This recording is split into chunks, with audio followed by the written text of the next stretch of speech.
ಎಲ್ಲರಿಗೂ ನಮಸ್ಕಾರ. Life to learn ಚಾನಲ್ಗೆ ಸ್ವಾಗತ. ಆಶ್ವಯುಜ ಮಾಸದ ಶುಕ್ಲ ಪಕ್ಷದ ಏಕಾದಶಿ ಇದೇ ಅಕ್ಟೋಬರ್ 3ನೇ ತಾರೀಕಿನ ದಿವಸ ಆಚರಿಸಲಾಗುತ್ತೆ. ಈ ಏಕಾದಶಿಯನ್ನು ಪಾಶಾಂಕುಶ ಏಕಾದಶಿ ಅಂತ ಕರೆಯಲಾಗುತ್ತೆ. ಇದರ ಮಹತ್ವವನ್ನು ಪದ್ಮಪುರಾಣ ಹಾಗೂ ಬ್ರಹ್ಮಾಂಡ ಪುರಾಣದ ಮೂಲಕ ತಿಳಿಯಬಹುದು. ಅಕ್ಟೋಬರ್ 3ನೇ ತಾರೀಕು ಏಕಾದಶಿ. ಈ ದಿವಸ ಬೆಳಗ್ಗೆ ಶ್ರವಣ ನಕ್ಷತ್ರವಿದ್ದು ನಂತರ ಧನಿಷ್ಠಾ ನಕ್ಷತ್ರದಿಂದ ಕೂಡಿರುತ್ತೆ.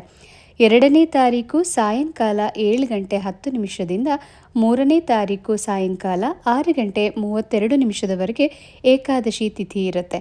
ಬೆಳಿಗ್ಗೆ 6 ಗಂಟೆ 12 ನಿಮಿಷದಿಂದ 9 ಗಂಟೆ 34 ನಿಮಿಷದವರೆಗೂ ಸರ್ವಾರ್ಥ ಸಿದ್ಧಿ ಯೋಗವಿದ್ದು ಏಕಾದಶಿಯ ದಿವಸ ಬಹಳ ಶುಭವನ್ನು ಉಂಟು ಮಾಡುವಂತಹ ದಿವಸವಾಗಿರುತ್ತೆ.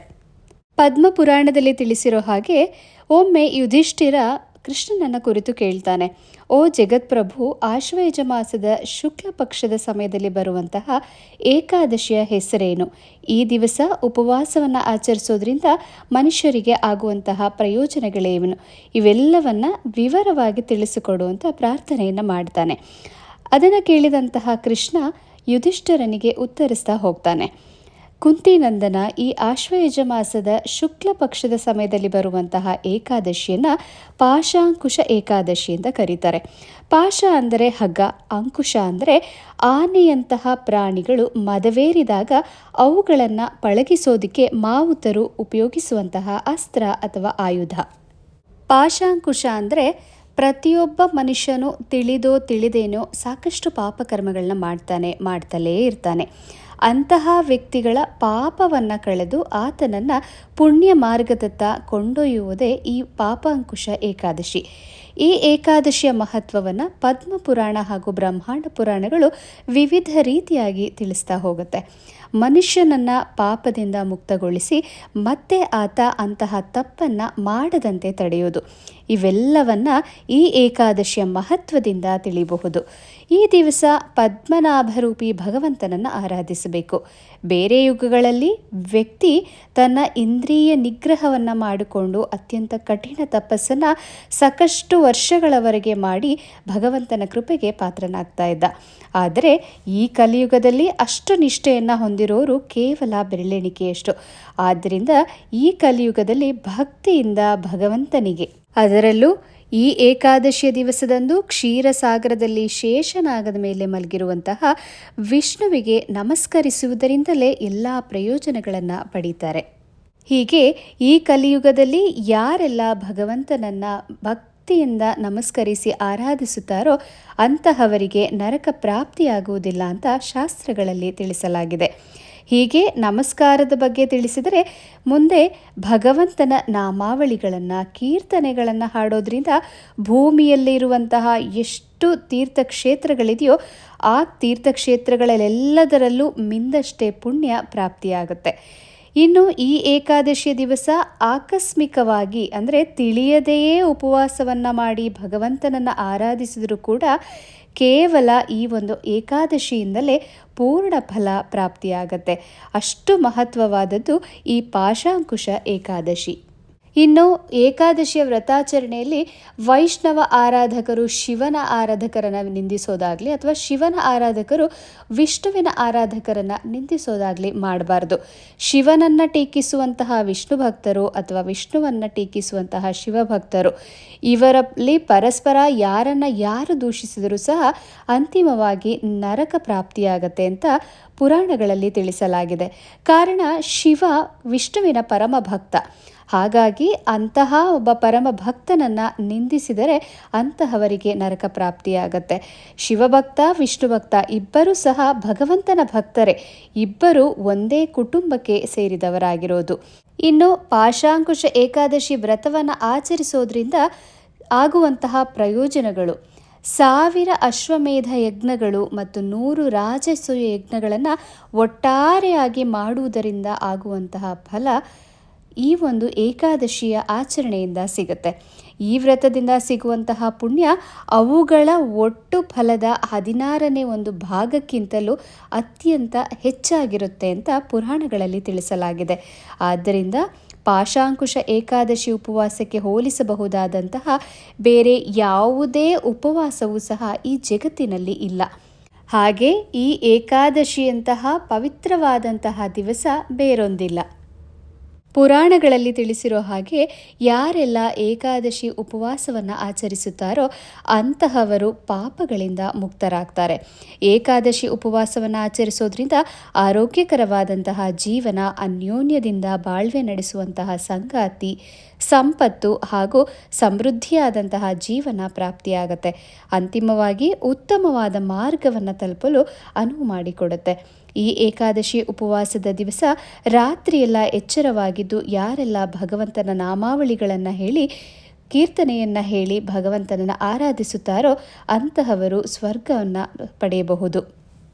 ಏಕಾದಶಿ ಉಪವಾಸವನ್ನು ಆಚರಿಸೋದ್ರಿಂದ ಅಂತಹ ವ್ಯಕ್ತಿಗಳ ತಂದೆ ತಾಯಿ ಹಾಗೂ ಸಂಗಾತಿಯ ಕಡೆಯ ಪೂರ್ವಜರ ಆಶೀರ್ವಾದವನ್ನು ಪಡೆಯುತ್ತಾರೆ. ಆಶ್ವೇಜ ಮಾಸದ ಶುಕ್ಲ ಪಕ್ಷದ ಪಾಶಾಂಕುಶ ಏಕಾದಶಿ ಉಪವಾಸವನ್ನು ಆಚರಿಸೋರು ನಿಗದಿತ ಆಚರಣೆಗಳನ್ನು ಅನುಸರಿಸುತ್ತಾ ವಿಷ್ಣು ಲೋಕವನ್ನು ಪಡೆಯುತ್ತಾರೆ. ಇಷ್ಟೇ ಅಲ್ಲದೆ ಈ ಏಕಾದಶಿಯ ದಿವಸದಂದು ಎಳ್ಳು, ಭೂಮಿ, ಹಸು, ಆಹಾರ, ನೀರು, ಪಾದರಕ್ಷೆ, ಬಟ್ಟೆ ಹಾಗೂ ಛತ್ರಿಯಂತಹ ವಸ್ತುಗಳನ್ನು ದಾನ ಮಾಡಬಹುದು. ಇದು ಅತ್ಯಂತ ಪುಣ್ಯವನ್ನು ತಂದುಕೊಡುತ್ತೆ. ಆರ್ಥಿಕವಾಗಿ ಸೀಮಿತವಾಗಿರುವಂತಹ ವ್ಯಕ್ತಿಗಳು ಸಹ ತಮ್ಮ ಸಾಮರ್ಥ್ಯಕ್ಕೆ ಅನುಗುಣವಾಗಿ ದಾನಗಳನ್ನು ನೀಡಬಹುದು. ಈ ಏಕಾದಶಿಯಲ್ಲಿ ಯಾರೆಲ್ಲ ಭಗವಂತನನ್ನು ಭಕ್ತಿಯಿಂದ ಆರಾಧಿಸಿ ರಾತ್ರಿಯೆಲ್ಲ ಎಚ್ಚರವಾಗಿದ್ದು ಭಗವಂತನ ನಾಮಾವಳಿಗಳನ್ನು ಹೇಳಿ ಭಗವಂತನನ್ನು ಆರಾಧಿಸುತ್ತಾರೋ ಅಂತಹವರು ದೀರ್ಘಾಯುಷ್ಯವನ್ನು ಪಡೆಯುತ್ತಾರೆ. ಉತ್ತಮ ಮಕ್ಕಳನ್ನು ಹೊಂದಿ ಈ ಲೋಕದಲ್ಲಿ ಸಂಪತ್ತು ಹಾಗೂ ಸಮೃದ್ಧಿಯಿಂದ ಜೀವನವನ್ನು ಅನುಭವಿಸುತ್ತಾರೆ. ಅಂತಿಮವಾಗಿ ಸ್ವರ್ಗವನ್ನು ತಲುಪುತ್ತಾರೆ ಅಂತ ಕೃಷ್ಣ ಯುಧಿಷ್ಠಿರನಿಗೆ ಈ ಪಾಶಾಂಕುಶ ಏಕಾದಶಿಯ ಮಹತ್ವವನ್ನು ಈ ರೀತಿಯಾಗಿ ವಿವರಿಸಿದ್ದಾನೆ. ಒಟ್ಟಾರೆಯಾಗಿ ಹೇಳೋದಾದರೆ ಒಬ್ಬ ವ್ಯಕ್ತಿ ಪಾಪ ಕಾರ್ಯಗಳಿಂದ ದೂರ ಇರೋದಕ್ಕೆ ದೃಢವಾದಂತಹ ಸಂಕಲ್ಪವನ್ನು ಮಾಡಬೇಕು. ಯಾವುದೇ ರೂಪದಲ್ಲಿ ವಿಷ್ಣುವನ್ನು ಧ್ಯಾನಿಸಬಹುದು, ಸ್ಮರಿಸಬಹುದು. ಇದರಿಂದ ಪಾಪಗಳನ್ನು ತೊಳೆಯೋದಿಕ್ಕೆ ಅಥವಾ ನಮ್ಮ ಪಾಪಗಳನ್ನು ಕಳೆದು ಹಾಕೋದಿಕ್ಕೆ ಸಹಾಯ ಆಗುತ್ತೆ. ಅಷ್ಟೇ ಅಲ್ಲದೆ ಏಕಾದಶಿಯ ದಿವಸದಂದು ಭಗವಂತನನ್ನು ಸ್ಮರಿಸುವುದು, ಕೀರ್ತನೆಗಳನ್ನು ಹಾಡೋದ್ರಿಂದ ನಮ್ಮ ಎಲ್ಲ ದುಃಖಗಳು ದೂರವಾಗಿ ನಾವು ಮಾಡಿರುವಂತಹ ಪಾಪ ಕರ್ಮಗಳು ನಿವಾರಣೆಯಾಗುತ್ತೆ. ಅಕ್ಟೋಬರ್ 2ನೇ ತಾರೀಕು ಗುರುವಾರ ದಶಮಿ ಒಪ್ಪತ್ತು. ಅಕ್ಟೋಬರ್ 3ನೇ ತಾರೀಕು ಶುಕ್ರವಾರ ಏಕಾದಶಿ ಪೂರ್ಣ ಉಪವಾಸ. ಅಕ್ಟೋಬರ್ 4ನೇ ತಾರೀಕು ಶನಿವಾರ ದ್ವಾದಶಿ ಪಾರಣೆ. ಅಕ್ಟೋಬರ್ 4ನೇ ತಾರೀಕು ಶನಿವಾರ ದ್ವಾದಶಿಯ ದಿವಸ ದ್ವಿಪುಷ್ಕರ ಯೋಗದಿಂದ ಕೂಡಿರುತ್ತೆ. ದ್ವಾದಶಿ ಪಾರಣೆಯ ಸಮಯ ಬೆಳಿಗ್ಗೆ 6 ಗಂಟೆ 9 ನಿಮಿಷದಿಂದ 8 ಗಂಟೆ 30 ನಿಮಿಷದವರೆಗೆ. ಅಕ್ಟೋಬರ್ 3ನೇ ತಾರೀಕು ಶುಕ್ರವಾರವಿರೋದ್ರಿಂದ ಈ ದಿವಸ ಬ್ರಹ್ಮ ಮುಹೂರ್ತದಲ್ಲಿಯೇ ಸ್ನಾನಾದಿಗಳನ್ನು ಮುಗಿಸಿ ವಿಘ್ನೇಶ್ವರನಿಗೆ ನಮಸ್ಕಾರವನ್ನು ಮಾಡಿ ಮನೆ ದೇವರಿಗೆ ಪೂಜೆ ಮಾಡಿ ನಂತರ ವಿಷ್ಣುವಿನ ದಶಾವತಾರದ ಯಾವುದೇ ರೂಪಕ್ಕಾದರೂ ಏಕಾದಶಿ ಪೂಜೆಯನ್ನು ಮಾಡಬಹುದು. ಈ ದಿವಸ ಮುಖ್ಯವಾಗಿ ಪದ್ಮನಾಭರೂಪಿ ಭಗವಂತನನ್ನು ಆರಾಧಿಸಬೇಕು. ಯಥಾನುಕೂಲ ಯಥಾಶಕ್ತಿಯಿಂದ ದಿನಪೂರ್ತಿ ಪೂರ್ಣ ಉಪವಾಸದಿಂದ ಇದ್ದು ಭಗವಂತನ ನಾಮಾವಳಿಗಳನ್ನು ಪಠಿಸಿ ಶುದ್ಧ ಮನಸ್ಸಿನಿಂದ ಏಕಾದಶಿ ವ್ರತವನ್ನು ಆಚರಿಸಬೇಕು. ಈ ದಿವಸ ಅನ್ನವನ್ನಾಗಲಿ ಕಾಳುಗಳನ್ನಾಗಲಿ ಯಾವುದನ್ನು ಸೇವಿಸೋ ಹಾಗಿಲ್ಲ. ಶುಕ್ರವಾರದ ದಿವಸವಾದ್ದರಿಂದ ಲಕ್ಷ್ಮೀ ಸಹಿತ ಮಹಾವಿಷ್ಣುವನ್ನು ಆರಾಧಿಸಬೇಕು. ಪ್ರತಿ ಏಕಾದಶಿಯಲ್ಲೂ ಸಹ ಮಹಾವಿಷ್ಣುವನ್ನು ಲಕ್ಷ್ಮಿಯ ಜೊತೆಗೆ ಆರಾಧಿಸಬೇಕು. ಶುಕ್ರವಾರದ ದಿವಸ ಬಂದಾಗ ಲಕ್ಷ್ಮೀ ಕುಂಕುಮಾರ್ಚನೆ, ಲಕ್ಷ್ಮಿಗೆ ಸಂಬಂಧಿಸಿದಂತಹ ಶ್ಲೋಕಗಳೆಲ್ಲವನ್ನು ಪಾರಾಯಣ ಮಾಡಬಹುದು. ಸಾಧ್ಯವಾದಲ್ಲಿ ವಿಷ್ಣುವಿನ ದೇವಾಲಯಕ್ಕೆ ಹೋಗಿ ತುಳಸಿಯನ್ನು ಸಮರ್ಪಿಸಿ ತುಪ್ಪದ ದೀಪವನ್ನು ಹಚ್ಚಿ ಅಲ್ಲಿಯೇ ಕೆಲಕಾಲ ಭಗವಂತನ ಧ್ಯಾನವನ್ನು ಮಾಡಿ ಬನ್ನಿ. ಈ ದಿವಸ ವಿಷ್ಣುವಿಗೆ ಒಂದು ದಳವಾದರೂ ತುಳಸಿಯನ್ನು ಅರ್ಪಿಸಬೇಕು. ವಿಷ್ಣು ನಾಮಾವಳಿ, ವಿಷ್ಣು ಸಹಸ್ರನಾಮ, ದಶಾವತಾರ ಸ್ತೋತ್ರ, ನಾರಾಯಣ ಕವಚ, ಶ್ರೀಹರಿ ಸ್ತೋತ್ರ ಹೀಗೆ ನಿಮಗೆ ಬರುವಂತಹ ಯಾವುದೇ ಶ್ಲೋಕಗಳನ್ನಾದರೂ ಹೇಳ್ಬೋದು. ಪ್ರತಿ ಬಾರಿ ಹೇಳೋ ಹಾಗೆ ಈ ಬಾರಿಯೂ ಸಹ ನಿಮಗೆ ಯಾವ ಶ್ಲೋಕವೂ ಹೇಳೋದಕ್ಕೆ ಬರಲ್ಲ ಅಂತಂದರೆ ಭಗವಂತನ ನಾಮಾವಳಿ ಇದ್ದೇ ಇದೆ.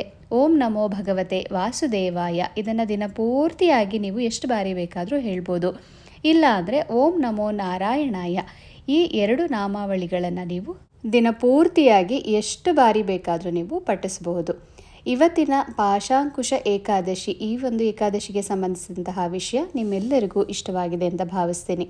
ಮತ್ತೆ ಮುಂದಿನ ಒಂದು ವಿಡಿಯೋದಲ್ಲಿ ಭೇಟಿಯಾಗೋಣ. ಅಲ್ಲಿಯವರೆಗೂ ಸಮಸ್ತ ಲೋಕ ಸುಖಿನೋ ಭವಂತು.